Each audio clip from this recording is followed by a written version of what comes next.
결과가 무엇인지를 가르쳐 주시기 위해서 모세는 직접적으로 남을 상하게 하면 어떤 결과가 올 것이라고 하는 사실을 분명하게 가르쳐 주셨습니다. 그래서 남을 상하게 하면 되지 않는다고 하는 것을 가르쳐 주기 위해서 인간적인 이게 인간적인 모세의 노력입니다. 그러나 하나님께서는 뭐라고 그러셨어요? 뺨을 때리거든 다른 뺨을 대주라. 속옷을 가져가려면 겉옷까지 줘라. 오리를 가려면 신기까지 가라. 왜냐하면 그것을 통해서 진정한 축복이 무엇인지를 이해하게 하기 위해서. 사실은 원수가 있다고 하는 것은 복이 있다고 하는 것입니다. 원수가 있다고 하는 것은 복이 우리에게 올 복이 더 크다고 하는 사실을 인식시켜 주시기 위해서 제가 기쁨 중에서 가장 큰 기쁨은요, 나를 미워하는 사람을 사랑하게 해주심으로 인해서 그 사람에게 선대하고 사랑해 주심을 통하여 오는 그 기쁨이 얼마나 큰지를 배우게 하셨어요. 정말 나를 미워하고 시기하고 힘들게 하는 사람을 사랑하려고 사랑하기를 원하고 하나님께 도움을 요청하고 그분의 도움을 통해서 그에게 친절을 베푸고 사랑을 베풀 때 오는 그 기쁨은요, 여러분들이 세상에서 줄 수 있는 그 기쁨보다 더 큰 기쁨을 마음에 느끼게 되어 있습니다. 최고의 기쁨을 여러분들이 느끼기 때문에 그 복을 주시기 위해서 하나님께서 말씀하신 것입니다. 그래서 내 원수의 목전에서 내게 상을 베푸시겠다고 말씀하신 것입니다. 그리고 원수 갚는 일은 하나님께서 하시겠다는 것이에요. 억울함이라고 하는 것, 인간은 이 죄 많은 세상에 살기 때문에 억울함을 꼭 경험하게 되어 있습니다. 그런데 그 억울함의 척도는요, 인간이 판단할 수 없습니다. 예를 들어서 한 대 맞으면 10대를 때려주고 싶은 생각이 인간의 마음속에 있기 때문에 우리 보러 원수를 갚으라고 하면 나에게 빚을 한 대 줬는데 우리는 갚을 때 몇 대로 갚느냐면 10대로 갚게 돼 있는 것입니다. 거기에는 공평이 우리 스스로에게는 공평이라고 하는 것, 공의라고 하는 것은 존재할 수 없기 때문에 하나님께서 하시겠다고 하시는 것이고요. 악에 대한 심판은 하나님께서만 하실 수 있는 거예요. 악에 대한 심판. 우리에게 그것을 맡기지 않으셨습니다. 우리가 아무리 억울한 일을, 이 세상에 살면서 억울한 일을 안 당하는 사람은 거의 없어요. 억울한 일 다 당해보셨을 거예요. 그러나 사람을 심판할 권리는 우리에게 없습니다. 우리도 역시 남에게 어떻게 했기 때문에? 남에게 상처를 줬기 때문에, 남의 원수가 되어 있기 때문에 우리는 죄인으로서 사람을 심판할 권리가 없는 거예요. 원수를 갚을 권리가 없는 것입니다. 그래서 하나님께서 하시겠다고 하는 것입니다. 세 번째는 우리가 갚으려고 하면 죄를 짓게 되어 있습니다. 억울함 뿐만 아니고 원수를 갚는 과정을 통해서 우리가 또 죄를 짓는 거예요. 그렇기 때문에 하나님께서 거기 하지 말고, 그 죄에 빠지지 말라고, 그거는 내가 하겠다. 내 원수의 목전에서 내가 상을 베풀 때까지 기다리라는 겁니다. 하나님께서 그 억울함을 분명하게 갚아주신다고 하는 것입니다. 여기에 보면 상이라고 하는 건 정말 저는 이 상급인 줄 알았어요. 그런데 나중에 보니까 원문을 보니까 밥상입니다. 밥상. 원수의 목전에서 뭐를 차려주시겠다고요? 아주 진수성찬을 차려주시겠다는 겁니다. 양에게 있어서 최고의 상은 뭐겠습니까? 푸른 초장이에요, 초장. 양이 최고의 상이 뭐가 있겠습니까? 밥상이에요, 밥상. 하나님께서 우리에게 주시겠다고 하는 것은 최고의 것을 주시겠다고 하는 것입니다. 밥상이라고 하는 표현을 댔지만 하나님께서 그 원수의 목전에서 최고의 것을 준비해 주시겠다고 하는 것입니다. 이 리빙 바이블에는 delicious food라고 했지만은 이 다윗은 그의 삶 속에 여러 원수들을 만납니다. 그 원수들을 정말 하나님께서 해결해 주시길 간절히 바라고 또 하나님께 모든 것을 맡겼습니다. 그가 만났던 원수, 첫 번째 원수가 사실은 골리앗이었어요. 우리가 그 이야기를 너무 잘 알잖아요. 예. 골리앗은 어느 나라 장수였습니까? 블레셋 장수였어요. 제가 지난번에 말씀드렸지만 블레셋은 이 지중해 연안에 있는 해적들의 후손입니다. 굉장히 호전적이에요. 굉장히 성격들이 배를 타는 사람들, 특히 이 풍랑과 싸우는 배를 타는 사람들은 굉장히 성격들이 난폭합니다. 예. 그래서 블레셋 이 족속들이요, 민족들이 굉장히 난폭한 사람이었어요.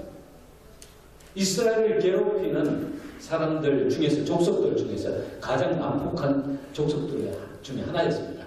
그런데 이 블레셋 사람들이요, 잘 먹고 그랬는지 모르지만 이 사람들이 무지 컸습니다. 이 거인이었어요. 다.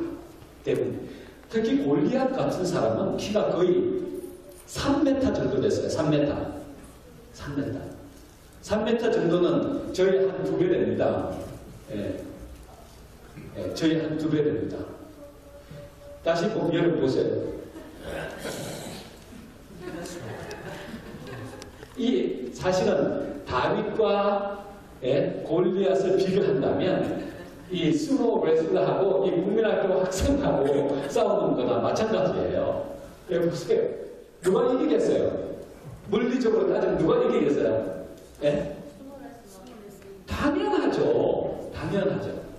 예. 이것은 인간의 물리적인 힘으로 적을 물리친다고 하는 것은 불가능한 것입니다. 불가능합니다. 그래서 하나님께서 그에게 능력을 주시지 않았다면 그는 할 수가 없어요. 그런데 자기 형에게 아버지가 음식을 전달하고 뭐 의복을 전달하고 보냈는데 가보니까 전쟁터에 가보니까 자기 형들뿐만 아니라 이스라엘 군대들이 골리앗과 그의 준비된 완전히 무장된 블레셋 군인들을 보고 발발발발 떠는 거예요. 나오지도 못하고 다 숨어있어. 골리앗은 소리 지르면서 하나님을 조롱하고 이스라엘 백성, 하나님을 섬기는 백성들을 멸시하고 저주하고 막 그러니까 이 어린 소년 다윗이요, 이 골리앗을 보고 못 견디는 거예요. 그래서 자기가 나가서 싸우겠다고 하니까 사울이 갑옷을 입히잖아요. 자기 갑옷을 입으니까 이 어린 소년이, 사울이 그때 당시에요, 보통 사람의 키보다 더 컸어요. 머리가 이렇게. 이 군인들이 딱 서면요, 사울의 키가요, 다른 군인들보다 머리가 하나 더 위에 올라왔다 그랬거든요. 사울도 꽤 큰 사람이었어요. 그 사람의 갑옷을 입으니까 어떻게 돼요? 쭉 쳐서 누구가 움직이지 못하는, 이거 필요 없다. 그리고 그가 가지고 한 것은 뭡니까? 사나운 맹수를 지키기 위해서 그동안 끊임없이 연습하고 했던 물매와 돌 5개를 가지고 나갑니다.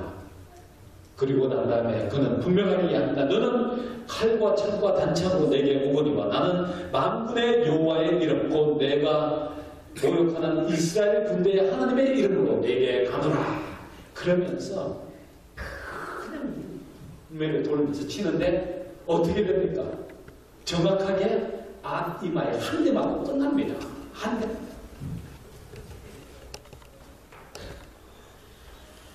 이 아이들이 이거 싸워서 누가 이겼다고요?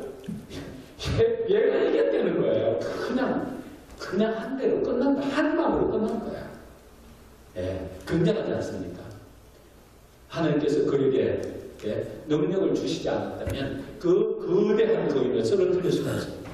하나님께서 그를 통하여 원수를 갚게 하셨습니다. 그래서 정말 그 블레셋 군인들이 일시에 몰살하게 됩니다. 용기와 힘을 얻은 이스라엘 군대들이 다시 일어나서 그들을 쳐러왔던 블레셋을 멸하게 되고 굉장한 승리를 가져오게 하는 주역의 역할을 하는데 다윗이 그로 인해서 하나님의 종이 되고자 하는 첫 번째 가장 중요한 역할을 하게 되는 것입니다. 믿음이 없으면 기쁘시게 못하나니 하나님께 나아가는 자는 반드시 그와 계신 것과 그에 계신 것과 그에게 상 주시는 자들에게 그를 찾는 자들에게 상 주시는 임을 믿어야 할지니라. 네. 다윗은 믿었어요. 하나님께서 그를 도와서 그 장수를 쓰러뜨릴 것을 믿었습니다. 예. 그래서 원수의 목전에서 상을 베푸시는 은혜를 경험하게 됩니다. 그 다음에 다윗은 사울과 그 전쟁을 통하여 다윗이 죽인 적군은 몇 명이라고요? 만만이고 사울이 죽인 적군은 몇 명이라고요? 천천이다. 그래서 사울의 시기를 받고 사울이 그를 죽이려고 얼마나 노력합니까? 이 다윗이 수많은 세월 동안 이 사울을 피해 다니라고 고생을 너무너무 많이 합니다. 여기 지도에 보면 계속 도망가네. 또 그가 처치했던 블레셋 땅까지 도망갑니다. 계속 도망가다가 이 사해 바로 옆에 엔디게라고 하는 곳인데 거기에 동굴이 있었는데 그 동굴로 이제 그 동굴 근처에 오게 되는데 사울이 바로 다윗을 죽이기 위하여 이곳까지 찾아옵니다. 그런데 사울이 혼자 그 동굴에 와서 너무 쫓아다니다가 피곤하니까 그 동굴에 와서 쉬는 동안에 다윗과 그의 부하가 그곳을 찾게 됩니다. 그래서 그 부하가 하나님께서 주신 기회다. 이 사울 왕을 죽이자. 그렇게 제의했을 때 그는 기름 부음 받은 종을 내가 그렇게 할 수가 없다고 하면서 뭐만 잘라갑니까? 옷자락을 잘라갑니다. 그리고 난 다음에 잠자고 있는 사울을 깨워서 이야기합니다. 왕이여, 나는 잠자고 있는 당신을 치지 아니하였나이다. 보소서 당신의 겉옷이 여기 있지 아니하나이다. 여호와께서 나와 왕 사이를 판단하시려니와 나는 내 손으로 왕을 해하지 않겠나이다. 여호와께서 재판장이 돼서 나와 왕 사이를 판결하사 나의 사정을 살펴 신원하시고 나를 왕의 손에서 건지시기를 원하나이다. 내가 왕을 죽일 기회가 있었지만 죽이지 않습니다. 왜? 당신은 하나님께서 기름 부으신 종이기 때문에 제가 당신을 죽일 그런 권리가 없습니다. 그러나 내가 당신을 죽일 기회가 있었지만 죽이지 않는 것을 이해하시고 나를 죽이려고 쫓아다니지 말아달라고 부탁을 합니다. 그때 깊은 사울이 감동을 받고 뭐라고 이야기합니까? 나는 너를 학대하되 너는 나를 선대하니 너는 나보다 의롭도다. 내가 나 선대한 것을 오늘 나타내었도다. 여호와께서 나를 내 손에 붙이셨으나 내가 나를 죽이지 아니하였도다. 원수의 목전에서 상을 베푸시는 하나님의 은혜로운 모습을 볼 수가 있습니다. 아멘.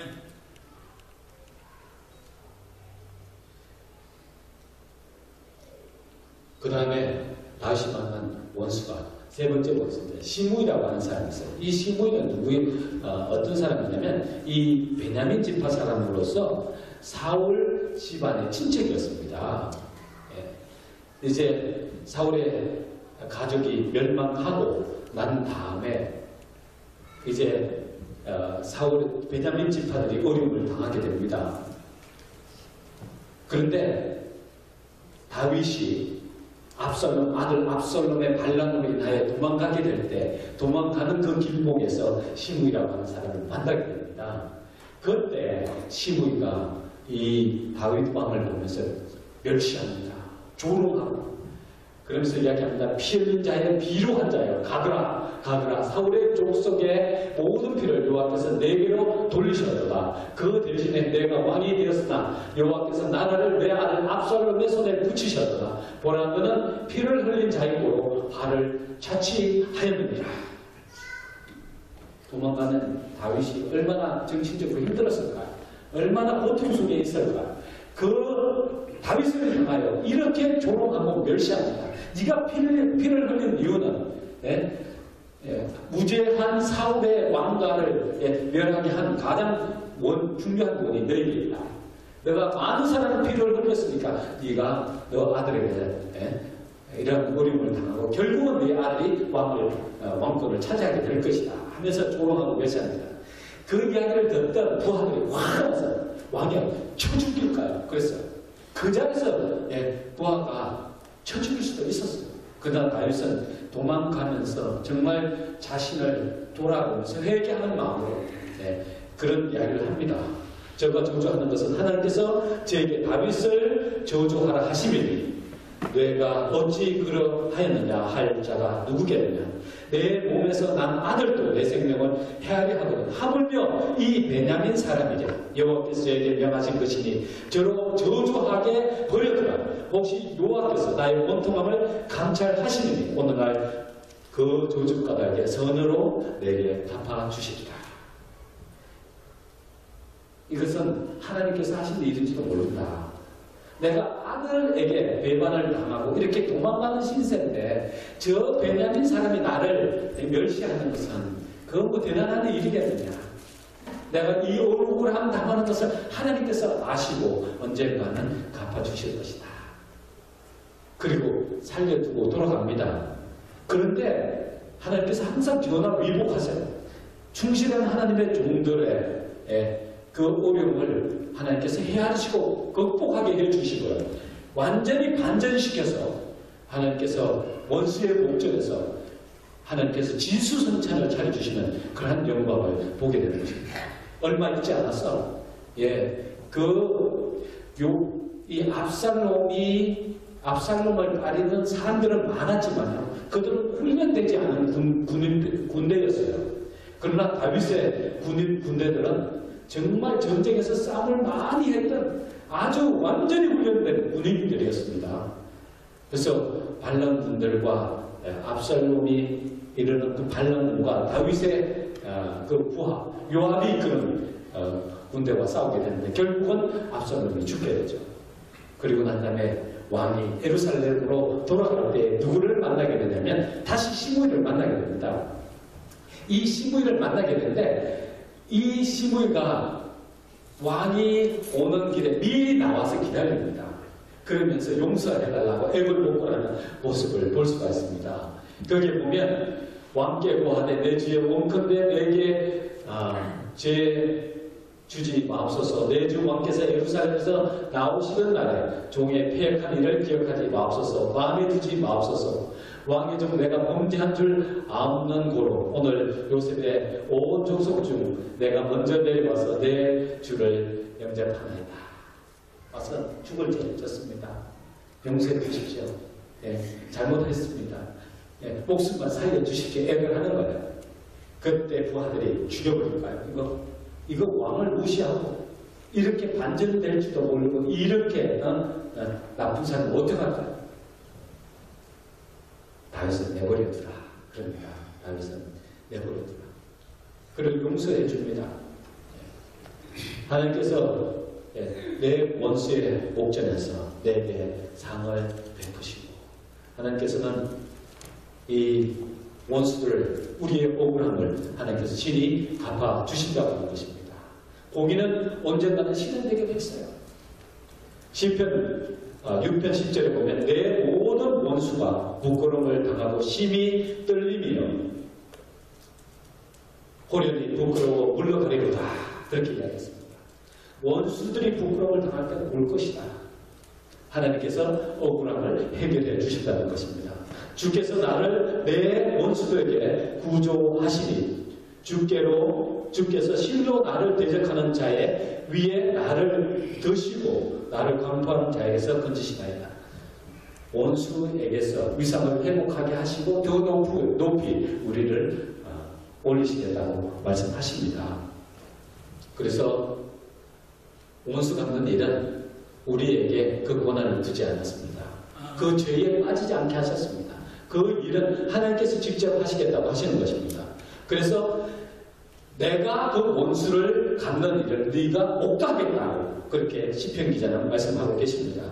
우리가 너무나 잘 아는 이야기들, 특별히 다니엘의 세 친구, 다니엘의 세 친구가 승승장구하고 왕의 사랑을 받고 많은 백성들의 존경을 받으니까 시기하는 사람들이 있었어요.